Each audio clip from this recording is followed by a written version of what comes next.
شہروں میں کیوں نہیں جاتے؟ یعنی نارملی یہ جو دہشت گرد لوگ ہیں یہ اپنے آپ کو اسلام کے ساتھ جوڑتے ہیں نا، یہ کہتے ہیں ہم اسلام لے کر آنا چاہتے ہیں، تحریک طالبان پاکستان یا تحریک طالبان افغانستان، تو ایکچولی تو یہ اسلام پسند لوگ ہیں نا، تو یہ اسلام کے ساتھ جوڑنا چاہتے ہیں۔ انہوں نے سوال یہ اٹھایا کہ یہ لوگ کہتے ہیں کہ ہم اسلام کے لیے لڑ رہے ہیں، لیکن یہ حملے ان لوگوں پہ کیوں نہیں کرتے جو غیر اسلامی حرکتیں کر رہے ہیں؟ ایک ٹیکنیکلی ایک سوال اٹھایا اور لاجک اسے مانتی بھی ہے، بے شمار ایسی پارٹیاں ہوتی ہیں، ایسی دعوتیں ہوتی ہیں، لیکن وہاں پہ کبھی بھی کسی قسم کا کوئی دہشت گردی کا حملہ نہیں ہوتا، ہونا بھی نہیں چاہیے۔ میں اس کے حق میں ہوں کہ کہیں بھی دہشت گردی کا کوئی بھی حملہ نہیں ہونا چاہیے، لیکن وہ لوگ یہ سوال پوچھتے ہیں کہ ہم قبائلی لوگ جو اسلام کے عین مطابق زندگی گزارتے ہیں، یہاں پہ ہی مسلح دہشت گرد کیوں آ جاتا ہے؟ اور پھر جب آپریشن ہوتا ہے تو نہ فوج کو نقصان ہوتا ہے، نہ دہشت گردوں کا نقصان ہوتا ہے، نقصان مقامی آبادی کا ہو جاتا ہے۔ یہ کیوں ہو رہا ہے؟ تو اس کا سادہ جواب جو ہے، جو مقامی لوگ بتاتے ہیں، وہ یہ کہتے ہیں کہ جہاں جہاں پہ معدنیات ہے وہاں پہ پہلے دہشت گرد لائے جاتے ہیں، پھر ان کو وہاں پہ قبضہ کروایا جاتا ہے، پھر ان دہشت گردوں کو مارنے کے لیے فورسز آتی ہیں، پھر وہ بھی اپنے علاقوں میں قبضہ کرتی ہیں، پھر دونوں طرف کے لوگ مقامی لوگوں کا نقصان کرتے ہیں، اور پھر ان دونوں کی لڑائی کے لیے میدان خالی کیا جاتا ہے اور مقامی لوگ یہ علاقہ چھوڑ کر چلے جاتے ہیں، پھر مقامی لوگوں کو واپس کبھی بھی ان کے علاقوں میں صحیح طرح بسنے نہیں دیا جاتا۔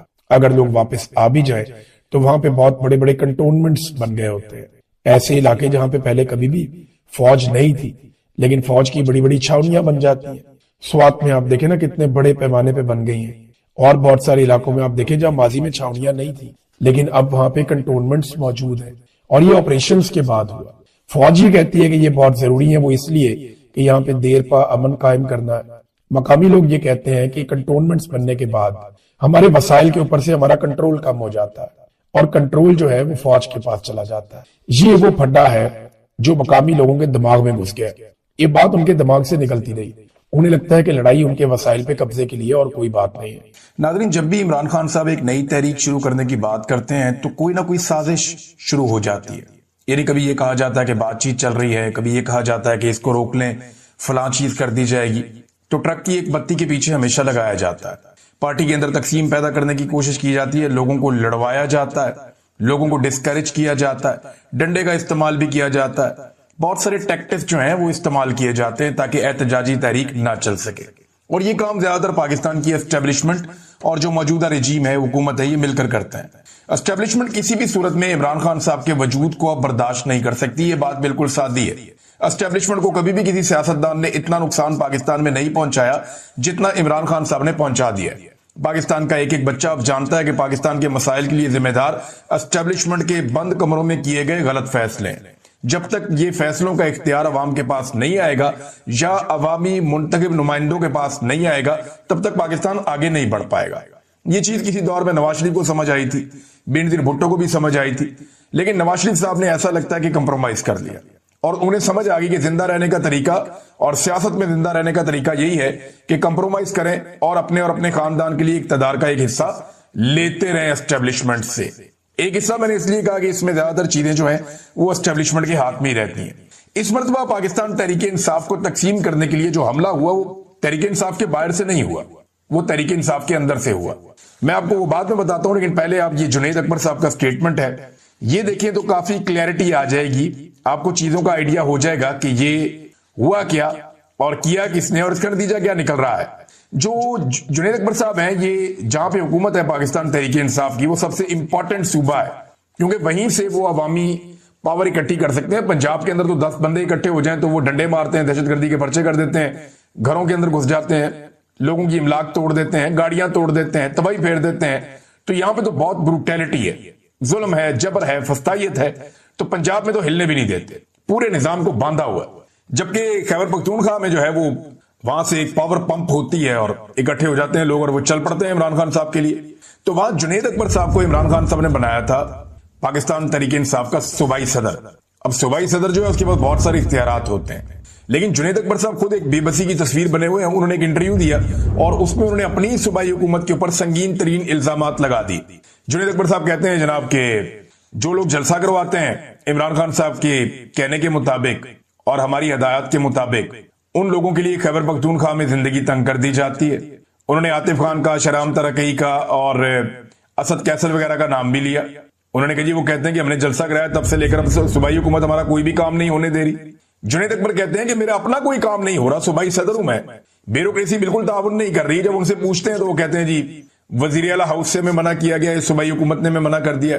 وہ کہتے ہیں جب میں نے جا کے پارٹی کے جو موجودہ چیئرمین ہیں بیرسٹر گور انہیں شکایت لگائی تو جناب پتا چلتا ہے کہ ان کے اپنے کام نہیں ہو رہے, ان کے اپنے علاقے میں کام رکے ہوئے ہیں اور وہاں کی جو بیوروکریسی ہے وہ ان کی بھی بات نہیں مانتی. تو یہ ایک بے بسی ہے جس کا انہوں نے اظہار کیا.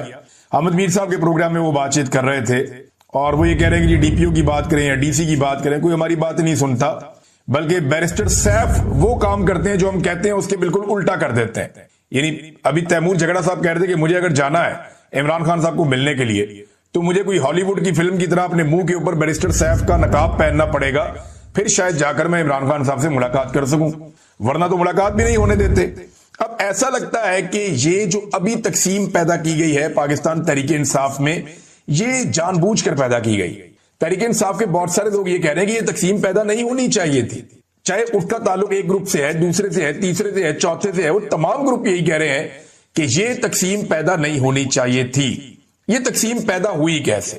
دیکھیں تقسیم کے نتیجے میں ہوتا یہ ہے کہ عوامی رد عمل آتا ہے, اور اس تقسیم کا فائدہ یہ ہوتا ہے کہ جو تحریک چلنے والی ہوتی ہے وہ تحریک چلنے سے پہلے ٹپ ہو جاتی ہے. ابھی یہی اس مرتبہ کیا گیا. دیکھیں کچھ چیزیں ایسی تھیں کہ حکومت گرنے کے خطرے کے باوجود خیبر پختونخوا کی حکومت بجٹ پاس کرنے کے حوالے سے کر سکتی تھی. یعنی حکومت بھی بچا سکتے تھے اور چیزوں کو اچھے طریقے سے بھی کر سکتے تھے. مثال کے طور پہ عمران خان صاحب سے ملنے کی کوشش کی جا سکتی تھی, جو کوشش بالکل نہیں کی گئی. دیکھیں اگر بیرسٹر سیف جاتا ہے اور جا کر عمران خان صاحب سے مل لیتا ہے تو وہ تو ایک صرف وزیر اعلیٰ کے ساتھ کام کرنے والا آدمی ہے. اگر بیرسٹر سیف جا کر عمران خان صاحب سے مل لیتا ہے تو وزیر اعلیٰ کیوں نہیں مل سکتا؟ یہ سوال وزیر اعلیٰ کو اپنے آپ سے پوچھنا چاہیے کہ اس آدمی میں ایسا کیا ہے کہ اس کو ملٹری اسٹیبلشمنٹ عمران خان سے ملوا دیتی ہے. اس میں ایسا کیا ہے کہ اس کو ملواتی ہے اور باقی لوگوں کو نہیں ملواتی؟ کیا یہ ملٹری اسٹیبلشمنٹ کا وفادار ہے یا عمران خان کا وفادار ہے؟ یہ علی امین گنڈاپور کا وفادار ہے یا کسی اور کا وفادار ہے؟ ویسے میں آپ کو بتا چکا ہوں کہ وہ خیبر پختونخوا کا محسن نقوی ہے بیرسٹر صاحب. اب وہ جتنی مرضی صفائیاں دیتا رہے, ایکچولی تو وہ یہی ہیں. عمران خان صاحب سے ملنے کی کوشش کی جا سکتی تھی, جو نہیں کی گئی. ملاقات نہ ہونے کی صورت میں احتجاج ریکارڈ کروایا جا سکتا تھا, جو نہیں کیا گیا. اور بجٹ کو اچانک پاس کرنے کی بجائے سیاسی کمیٹی کے مشورے کے مطابق 27 جون کو پاس کیا جا سکتا تھا, یا کم از کم بجٹ کو پنجاب کے, وفاق کے اور سندھ کی حکومتوں کے بعد پاس کر لیتے. پہلے انہیں بجٹ پاس کرنے دیتے, تھوڑا سا پریشر بنا لیتے. اپنی حکومت بچانا ضروری تھا تو بجٹ پاس کرنا ہی پڑنا تھا. لیکن جس بھونڈے انداز میں یہ سب کچھ کیا گیا اس سے تو ایسا دکھائی دیتا ہے کہ شاید جان بوجھ کر پاکستان تحریک انصاف کو تقسیم کرنے کی ایک سازش کی گئی ہے. اب طریقہ کار کیا ہے؟ دیکھیں ابھی اس سے نکلنے کا طریقہ کار صرف اور صرف ایک احتجاجی تحریک ہے, جس کے بارے میں عمران خان صاحب پہلے ہی احکامات دے چکے ہیں کہ احتجاجی تحریک چلائی جائے. پاکستان تحریک انصاف کو احتجاجی تحریک چلانی پڑے گی, لیکن اس مرتبہ ایک مختلف حکمت عملی کے ساتھ آنا ہوگا, اور اس کے بارے میں ڈسکشن پاکستان تحریک انصاف میں ہوئی تھی. جو پاکستان تحریک انصاف میں ڈسکشن ہوئی تھی اور جو عمران خان صاحب کا لائن آف ایکشن اس مرتبہ دکھائی دے رہا تھا, وہ یہ نہیں ہے کہ سارے لوگ اکٹھے ہو کر اسلام آباد کی طرف جائیں گے. اس مرتبہ جو ان کا لائن آف ایکشن تھا, اور یہ میں آپ کو بتا رہا ہوں, یہ وہ لوگ یا جو پاکستان تحریک انصاف کے اندر سے خبریں آ رہی ہیں یا جو چیزیں پبلک ہو چکی ہیں ان کے بارے میں بتا رہا ہوں میں آپ کو, کہ ان کا لائن آف ایکشن یہ تھا کہ پورے پاکستان کو بند کریں گے, مین شاہراہیں پاکستان کی بند کریں گے, اور بہت ساری جو انرجی سمیت دیگر بہت ساری چیزوں کی جو سپلائی ہے اس کو بند کر دیں گے. پاکستان تحریک انصاف کے کارکن مختلف علاقوں میں بڑے پیمانے پر نکل کر, اور اگر اس طرح کی ایکٹیویٹی ہو جاتی ہے, سپلائی بند ہو جاتی ہے, شاہراہیں بند ہو جاتی ہیں, رستے بند ہو جاتے ہیں, یہ عملی طور پہ پاکستان تحریک انصاف, دیکھیں وہ ملک کی ایک بہت بڑی طاقت تو ہے, تو انہیں ایک مومنٹم بنانا پڑے گا نا تحریک کا, اور اگر وہ مومنٹم بنتا ہے اور اس کے بعد وہ ملک کو جام کرنے میں کامیاب ہو جاتے ہیں تو یہ ایک بہت بڑا پریشر ہوگا, انٹرنیشنل لیول کی نیوز بنے گی, پاکستان کے اندر ایک بہت بڑی خبر بنے گی, اور ایک بہت بڑا پریشر کریٹ ہوگا, اور اس پریشر کے نتیجے میں پاکستان کی اسٹیبلشمنٹ کو شاید کوئی کڑوا گھونٹ کرنا پڑ جائے, جو ابھی وہ کرنے کے موڈ میں نہیں ہے. انڈیا پاکستان مارکے کے بعد پاکستان کی اسٹیبلشمنٹ کو ایسا لگتا ہے کہ جو عوام انہیں برا بلا کہہ رہی تھی شاید اب نہیں کہہ رہی, لیکن یہ ان کی غلط فہمی ہے.